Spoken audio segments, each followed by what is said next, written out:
Hello, beautiful souls. I hope you enjoyed your weekend. I had a day of rest. Gonna get into this word, talking about marriage, divorce. It is Pride Month. We know, number one, God put, I've never heard, okay, talk about the twin flames and the kingdom spouses. There's someone out there for all of us. I believe that. That'll be the greatest pick for us.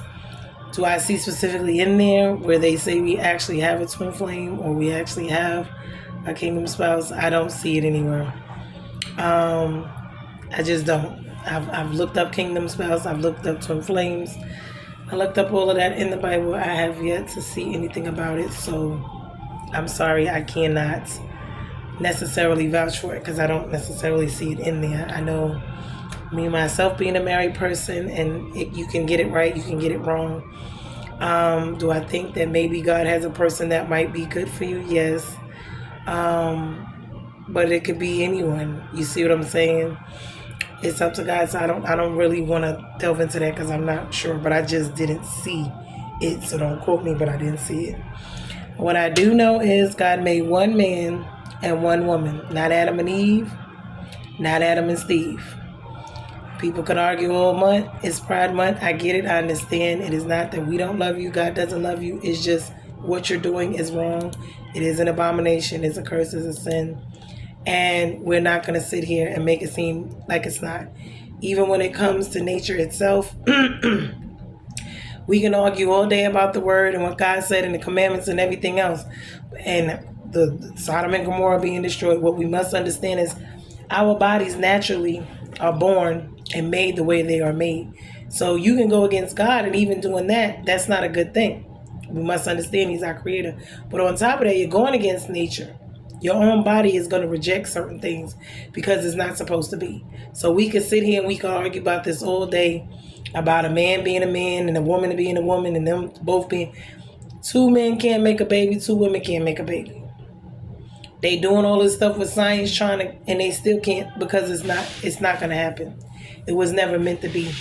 So we must leave that. We must understand this is what it is. Love folks and all that, but it is the word. It is what it says, and I can't change it. I'm not going against God.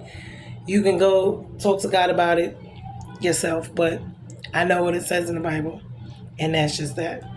So He said it wasn't good that man should be alone. They were put together to be fruitful and multiply, meaning to conceive, to have babies, to replenish the earth, to subdue it, to have dominion and power over it. They are to cleave to one another. And, that means it's them and their families. We must understand, do not let outsiders come into your situation. You see how the devil came in and messed up what they had going on with themselves, Adam and Eve and God.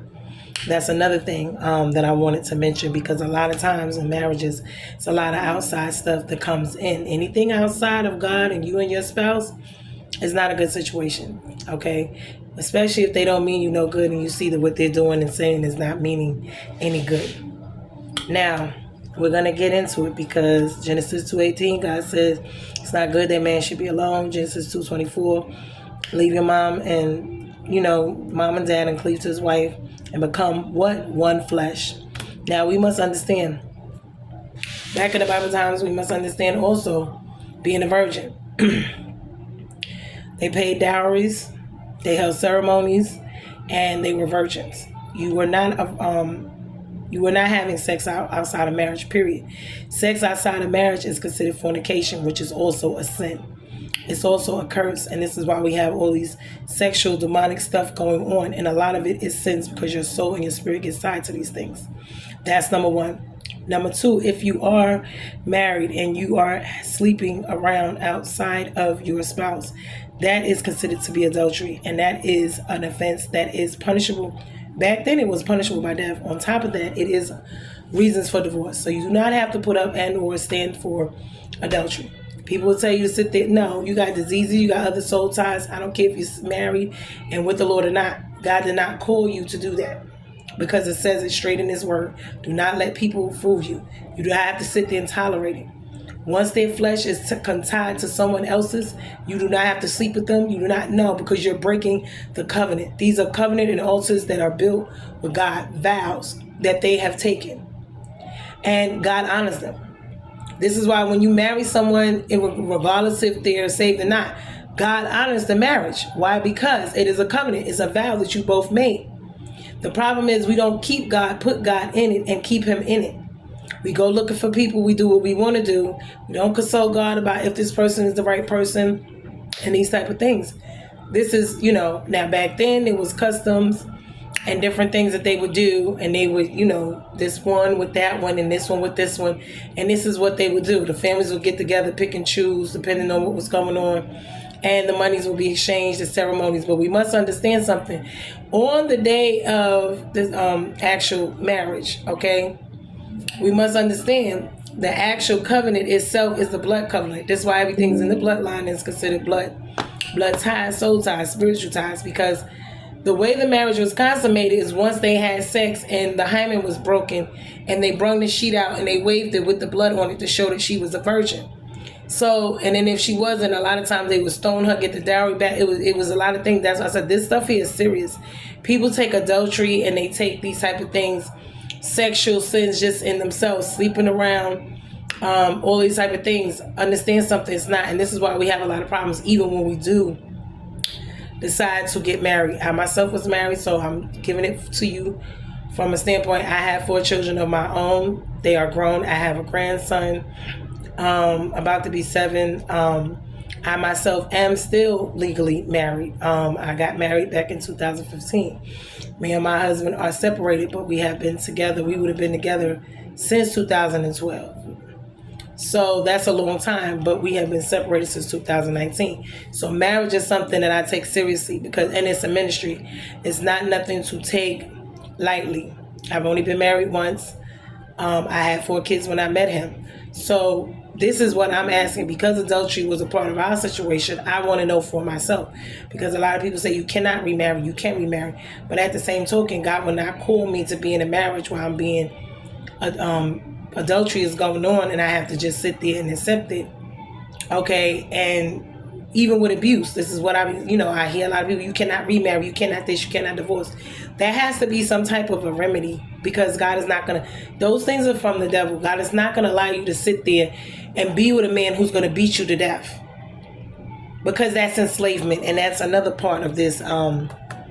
Enslavement was, what is it? It was in the back, Matthew 5:32. Enslavement is not what we want to be doing, because people take these things and they take them out of context.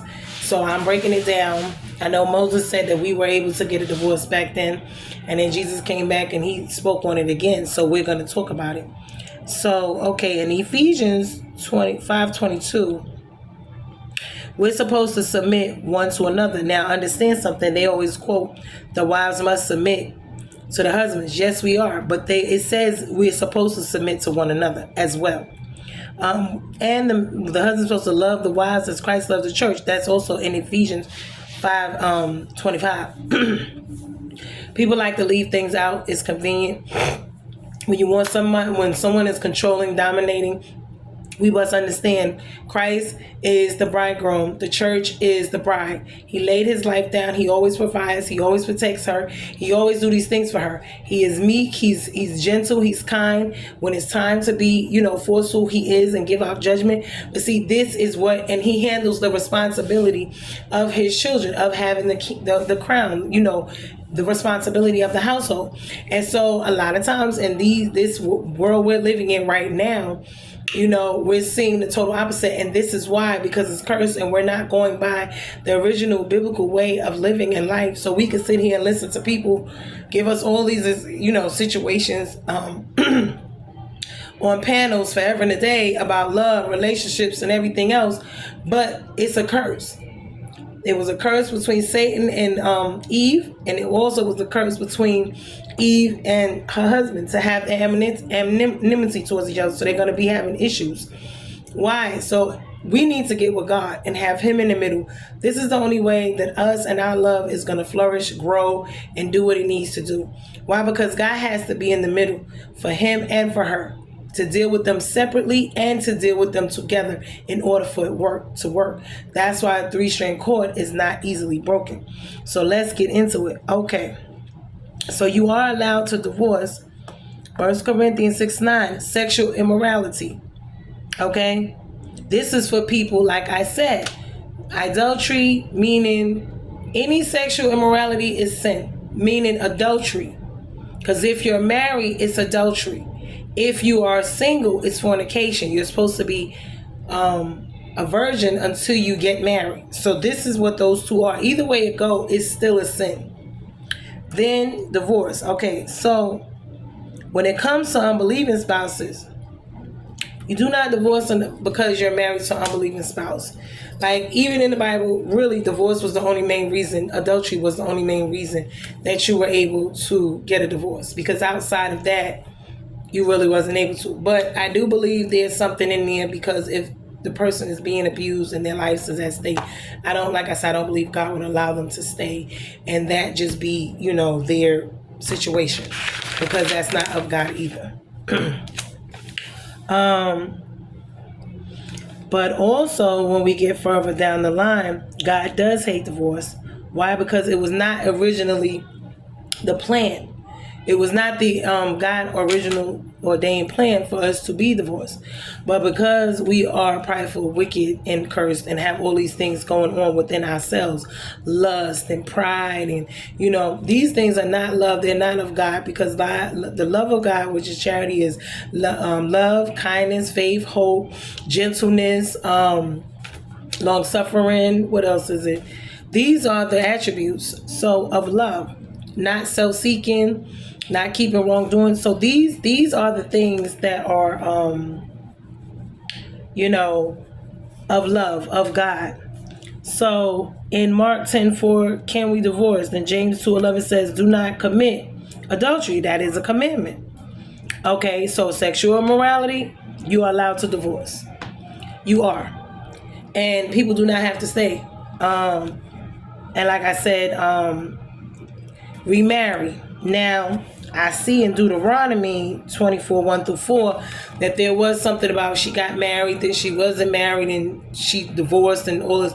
So I'm assuming because they allowed it, okay, that is allowable. But remember, you can't just divorce someone, because in the world, when we get married, there's 3 rules for divorce. It's adultery, irreconcilable differences, and abandonment. And I think that those are valid, but I don't see them necessarily in the Bible, but I get it and I understand it. But adultery really, but we must also remember that being married is it's about family. God is about family. He's about love. He's about order. He's about children. He's about reproducing. He's about love. So I could see where abandonment would fit in there. I could see where, irreconcilable differences, y'all just not getting along. That y'all would just have to figure out and separate, because I don't think he would just let you, unless there's something else going on. So, but Moses said, okay, so Jesus said when he came on the scene and they asked him about it, well, in Matthew 9:19-8, Moses allowed divorce, but it was not so. And that's because of God. God did not really want divorce. And so, but like I said, in the case of sexual immorality, it is deemed okay to do that. So if your spouse is cheating, y'all are having these issues, you can. And as far as remarrying, for what I see in Deuteronomy 24:1-4, I see she remarried. So I'm assuming they can remarry if it's adultery. And what we must understand in Matthew 5:32, enslavement, freedom to marry without being guilty of adultery. Because a lot of people understand something. When I see the kingdom spouse, I see the twin flame thing. Please understand something. Everyone wants to be married. Everyone wants to be with someone. I get it. I understand it. When you're saved and in the church, or when you're out, but mainly when you're saved or when you're working with the Lord and you're going to church, a lot of them tell you it's better to marry than to burn. It is. Burn up of what? Lust. A lot of people do the getting married thing because they're abstinent, they can't have sex, they can't do this, they can't do that. A lot of times they'll meet somebody, they'll rush into it. It's not necessarily what God wanted or the person God had for them. They just felt like, they wanted to do this, and God will bless it, irregardless of it, if you will work with him and put him in it. But a lot of times we don't. We leave him out, and this is the problem. And this is why we go through the things that we go through. But don't rush it. There's eunuchs in the Bible. There's nuns. Why? Because it is a ministry. Marriage takes a lot of work, energy, and effort. It is a beautiful thing. Don't get me wrong. When you have the two right people together, but it could be made in heaven or it could be a match made in hell. It's on right here, depending on which person you are with and what y'all got going on with each other. Also, right now I am, going through my phase of being back single. And my thing is, do I really want to be with somebody or do I not? Not sure. I've taken care of everybody. I want someone to take care of me. Do I want to have somebody? Maybe. My kids are grown. Me and him are separated. Do I want to be back with him? No, I don't think that. When I look back on it, it was good in the beginning. It was good when I thought, but as time goes on and things change, you see a lot of things and they're different.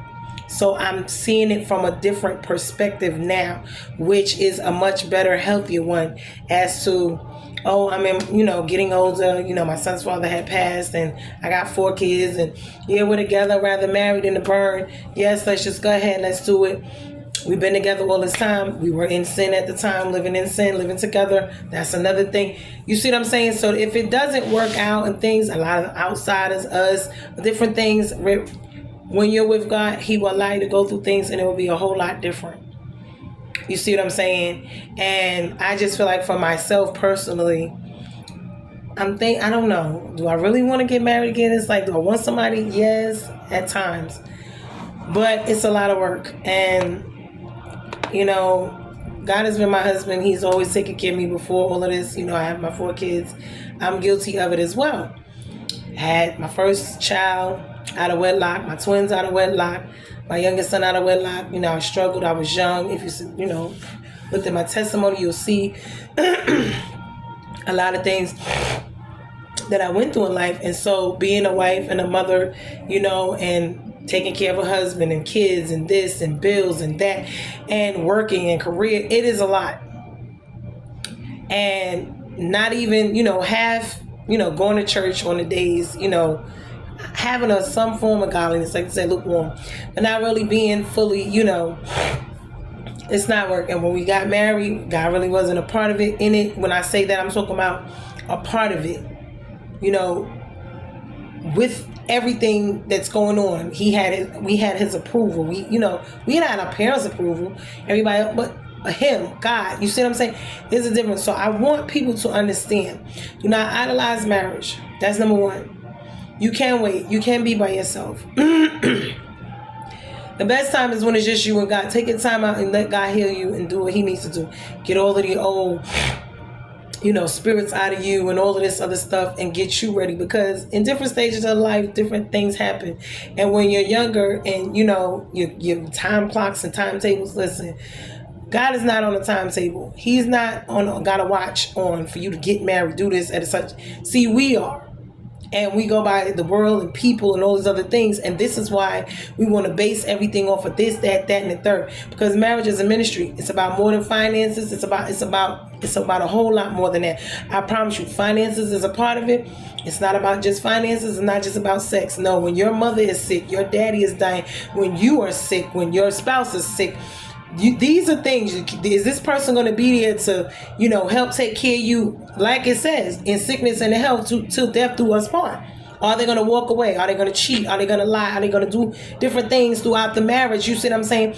That makes it not worth wanting to be in, to frustrate it. Are y'all on the same page, same foundation? Are y'all building and growing together? Or are y'all going in separate ways throughout this time frame that y'all are together, evolving together? Why? Because this person want to do this, that person. You can't. A house divided is against itself shall not stand. And if it's not built on Christ anyway, it's not going to work. The foundation has to be God. Because if it's not, it will not stand. Build your house on the rock or the sand. Where he would allow it to stay and stand. And this is why we see so much divorce, so much this, so much that. Why we got homosexuality. We got all of these things going on. And, also with the molestation as young kids, a lot of them, I believe, were molested or something happened to them.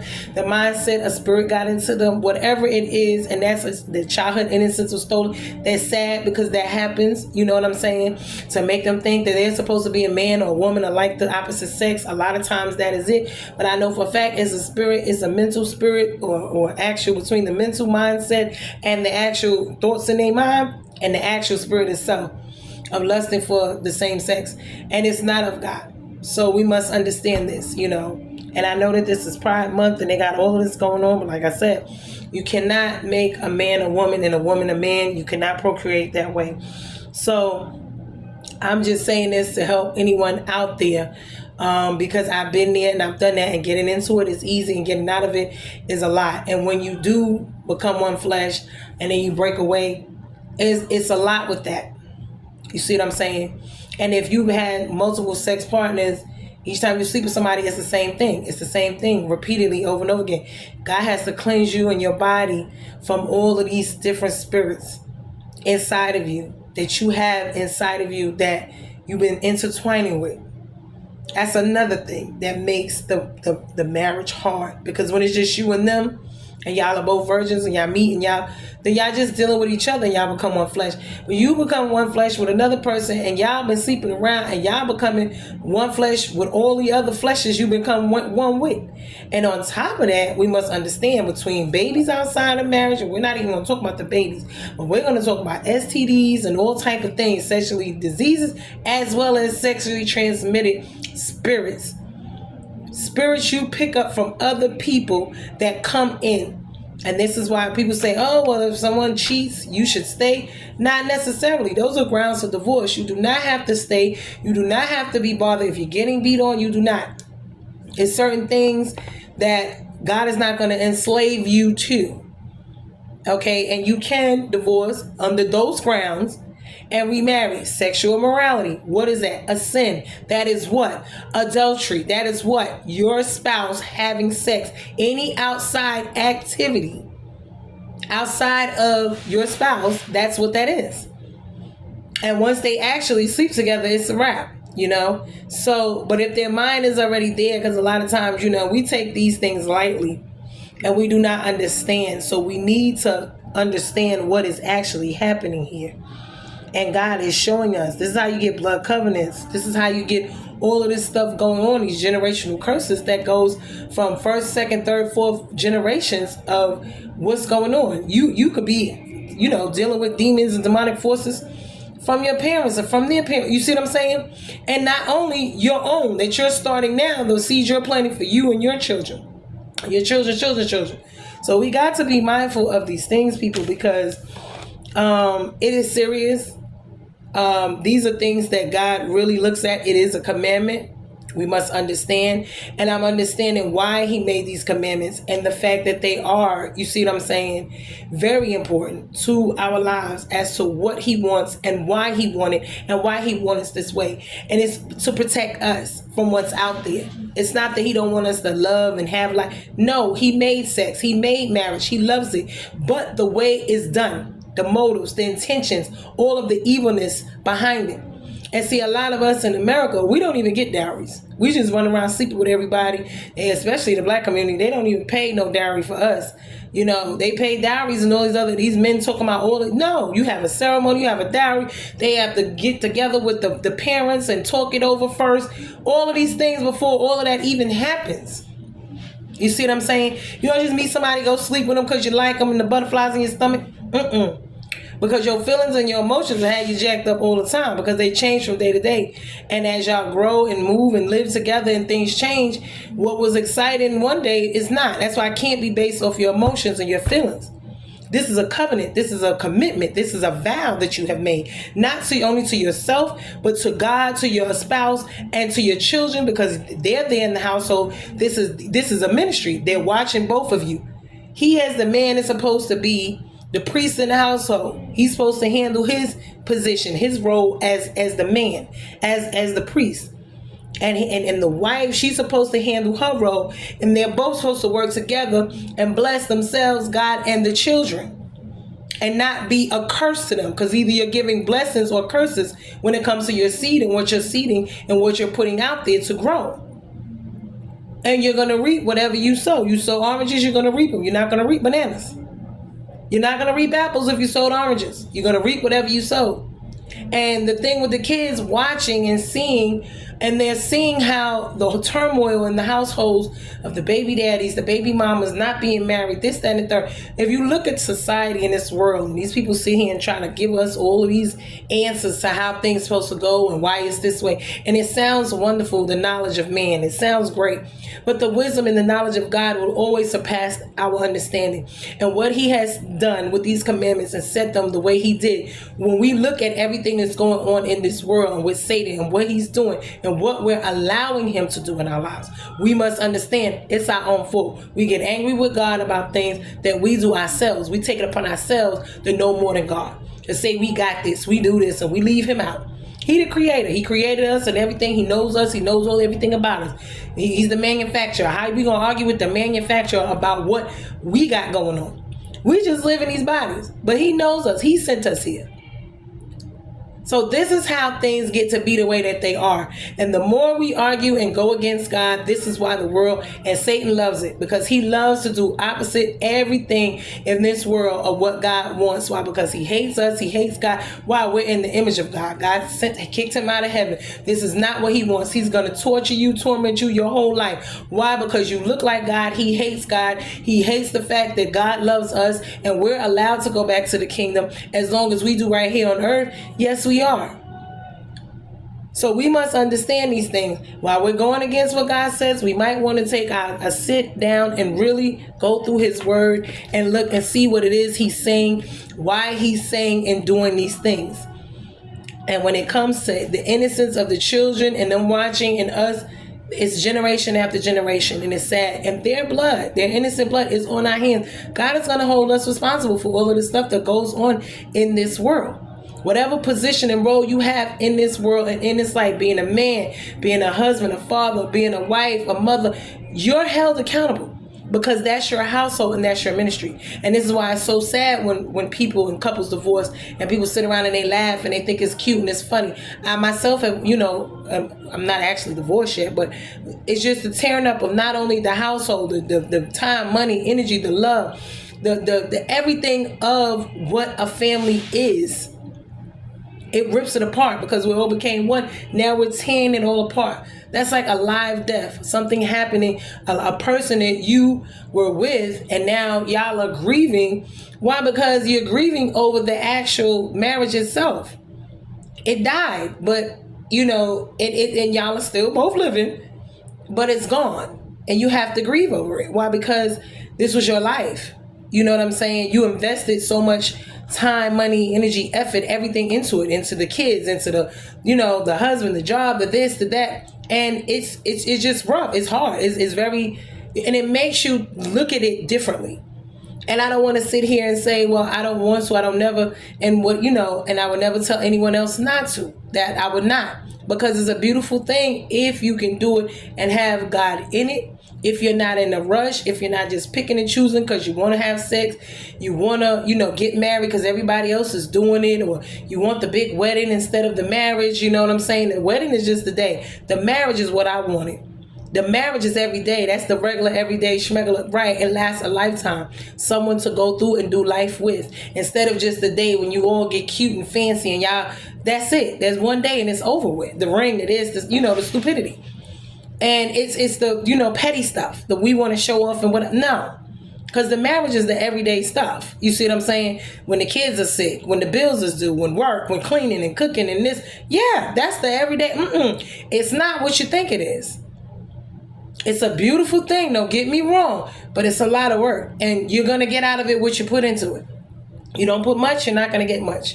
You don't invest time in your husband. You don't invest time in your children, your finances, this, that, and the third. You let outsiders creep in. You let the devil come in. You let sinning around God. It will fall apart. It's destined and doomed to. Why? Because it's already been cursed. There's a lot of stuff been cursed that we already have going on, that we were cursed with. The ground is cursed to work by the toil, sweat of their brow. Why? It doesn't yield fruit like it. No, you can't make it yield fruit. If God cursed it, it's cursed. What he curses, he curses. What he blesses you, he blesses. So there's no stopping this. The only way to stop it is to live in God's will. Because living outside of God's will is sin. And that's where we at now. And it's Satan everywhere. This is where we are, and this is why we're getting what we're getting. We have to bring God back into it all, everything. That's even in our marriages, in our careers, in our children raising. Everything has to be centered. Why? Because a house divided against itself, it shall not stand. God is the center. He is the source. And with him not in it, it's not gonna work. It'll collapse. It will be a life of sinking sand. You ever felt like sinking sand? You're just trying to grab everything and nothing's working. That's what it is. And it's not meant for you to carry it. It's not meant for you to hold. It is meant for him to do it. That's why the ground, the foundation is supposed to be built on God. Because it's not meant for you to carry it all. You carry what you can carry, and God carries it right. But we don't do that in this world. We think we're God and we're going to carry it all. And then when the world's troubles, which are so many, are burdens on our back, and he says lay them down and give them to me. This is what we're supposed to do. But you got to come in the covenant. You can't just say, oh, I want you to do this and bless me and do this and do that, and I'm gonna be a genie with you, and you, whenever I get ready, I'm gonna rub you, you gonna give me what I want. No, you have to live in the will of God. You have to change your life and do what God says and what he wants you, and live according. This is how you're gonna be blessed. This is how you're gonna have the fruits and the blessings and the riches of the Lord in the kingdom. It's to live right and be in the kingdom and be according to his will and his way. Why? This is how you live in this world and not be of it. This is how you live the original plan that God had for this world right here. The kingdom come, like Jesus said, the kingdom come and will be done here. He came so we can have what? Life more abundantly right here on earth, to live like the kingdom right here. Right. We got to follow kingdom principles. We got to live according to the kingdom, according to the word, in order for that to work. Because these evil systems are not meant for us. They're not made for us. That is Satan's trap. We'll get swallowed up and eaten up because it's too many and it's too much. Only one can handle it is God. So if we live in his way, there's protection. There's protection. You may go through things. You're going to have trials and tribulations, whether you're in Christ or not. You can understand that. With your relationships with your children, you're going to have them or not. But the covering that you will have when you're in Christ is so different than what you have when you're not. You're just open free for all the demons, all the evil people, all everything can come get you. They can eat it up, take it up, everything you built, work hard for, everything, your marriage, your money, your cars, your house. And if these are the things that you're doing all this for, please understand, because you're going to leave here one day and all it's going to be right here. So we worship God not for what we can get out of him, but we're grateful and thankful to him. We love him, we're grateful, we're thankful for all he's done and all he's doing and for who he is. Because he's God all by himself. He doesn't have to deal with us. He doesn't have to. Just the fact that he loves us in spite of us should let us know something. Because all of us know we're not worthy of it on our best day. When we think about our lives and what we all have going on, we're not worthy. And for him to be chasing us down and still want to love us and do right by us, that is a blessing. That is grace. Hallelujah. Thank you, Jesus. I'm grateful. I'm thankful every day I get up and grace and mercy is new to me, whether I was in Christ or not. So I'm in him, and now, honey, I'm praising. I'm worshiping. I'm thankful. I'm grateful. I can never say thankful enough. I can never say thank you or give you enough for all you've done for me. And this is how we is with a parent and their child. They can never say enough, be thankful or grateful enough. But if you just do what he asks you to do, live right, live according, you'll be fine. That's all the things he wants, and for you to love him wholeheartedly. I hope that this helps someone, because marriage is something and families is something that he really cares about, and on his heart and on his mind. He loves family. Why? Because he is our good father. He is our shepherd. He loves us. The church is his bride. He's coming back for his bride, for his family. He died on the cross for his bride to save her. This is what a man is supposed to do, and love his wife the way Christ loved the church. He provides for her. He protects her. He does all of these things, and he is the absolute responsible one. You know, now when they ate the apple, I saw how things changed, and the woman became right because the authority. But he should have taken authority, and that's why God gave it to him. Like, listen, you need, right. Because as a man, you need to stand up, not just in saying, but responsibility. And women, we got a lot with us too, because there's a lot of us out there, instead of wanting to be, at home and doing all these type of things, because it works both ways.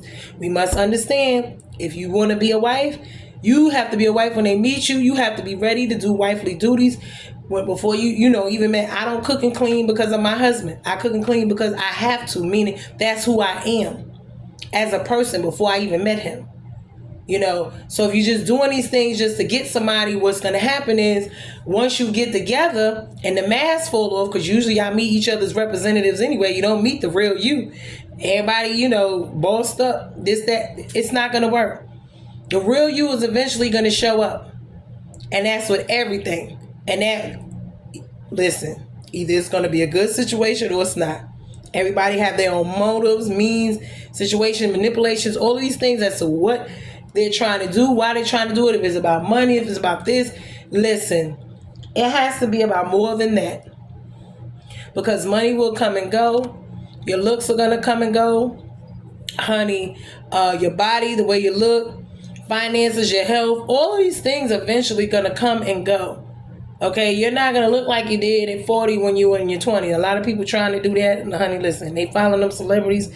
Little do y'all know them celebrities doing them demons and demon rituals to look like that. Y'all breaking y'all necks trying to look like them for what? I don't know. They do some of the weirdest stuff to make themselves look young and summon up all them demons and stuff. I'm telling you. All that makeup they use and all, if you look in the ingredients, see the spirits and all that behind it, honey. They had old girl up there, Sandra Bullock, I believe, talking about how she had some sperm stuff on her face. Child, please, ain't nobody got time for that. I'm a real woman. I'm a natural woman. I'm all me. Do I wear wigs? Yes, I do. I had 4 kids. I was married, and to this day, like I said, I was with my husband from 2012 is when we met. My youngest son father had passed away. And I met him right after that. My son was only 7. I was just going through some things. But I'm telling you, it is not, I'll be married, 10 years? We would have been together longer than that, actually. 2012 year. But we separated in 2019. But it is what it is. All my kids are grown. My oldest is 29. My twins are 23. My son 29. My twins, they girl and boy, they 23. And my youngest, he's about to be 19. So I have 3 boys and 1 girl. And my grandson, he'll be 7. So I'm not a young girl. I do, I've gone through my fair share of stuff. I'm here just to help and just explain some things about life, about marriage, about, we do not want to be sick. We do not want diseases. People seem to think this, adultery, fornication thing is something lightly to play with. Until you mess around, catch something you can't get rid of or something like that. It's serious. This is serious. And when you're married, especially, and those of you who like to sleep around with married men or married men who like to sleep around, it's not good for y'all on either end. It's not. For the women, if you ever get married, I promise you, everybody gonna sleep around with your husband because that's the seed you sown. A lot of people like to do it. They think it's cute. They think it's funny. To me, I don't. Because you just a side piece sex situation, if you ask me. But I'm just saying. When it comes to the men, the same thing, because stepping out, when you're married, God sees it on both ends, but it takes 2 to tango. You can't blame the man or the woman. You got to blame them both because it takes both of them to do it. So, but God sits high, he sees all, and this is one of the main issues. A lot of marriages do not work. A lot of times it is usually divorce rates are so high right now. When we look at it, it's usually because of either finances, that's number 1, and adultery. Those are the 2 main reasons. I mean, irreconcilable differences, are there. But usually when people do irreconcilable differences, a lot of times there is other stuff going on, but they just don't want to say it or whatever. Or they outgrow each other is what they say. But outgrowing each other is not a real reason to, I would say, divorce somebody. And it's not really a grounds I would say that God would allow. And that's because you're not going to be the same person. I'm not the same person I was 10 years ago, 15 years ago, 20 years ago.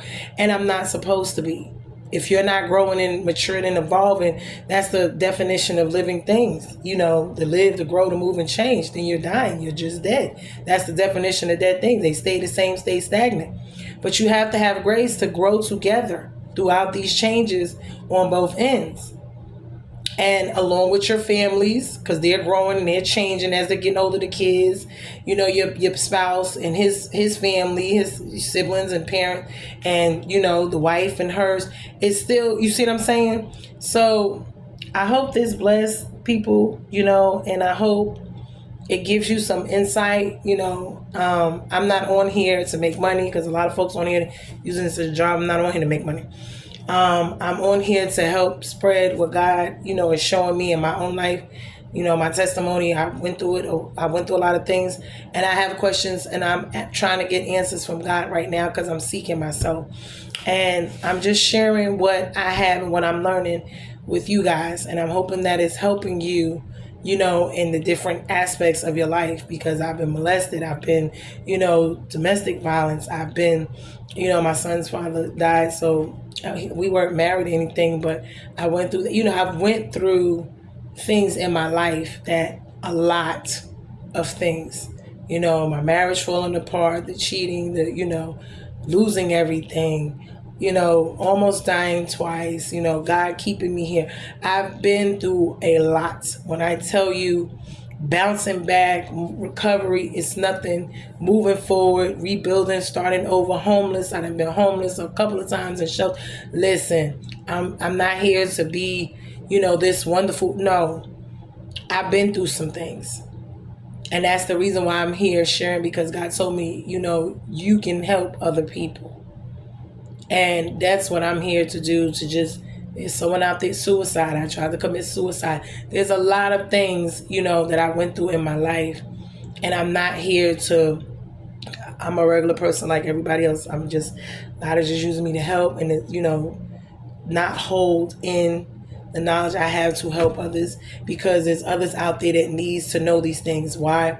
I know for myself, being in the church, a lot of things, and I love them and being saved and everything, but I know how it goes when you're waiting on a husband, and and you got all of this other stuff. They got the twin flame going, the kingdom spouse going, and you waiting. Listen, live your life. There's eunuchs out there, eunuchs in the Bible. I think they were castrated, and some nuns, they, lived, lives that was just them and the Lord. And sometimes that was the best way, and everybody may not get married, but your life with the Lord should be, more than sufficient, because he's going to provide, he's going to protect you, and when I sit here now and I look at it, the Lord has been with me through everything.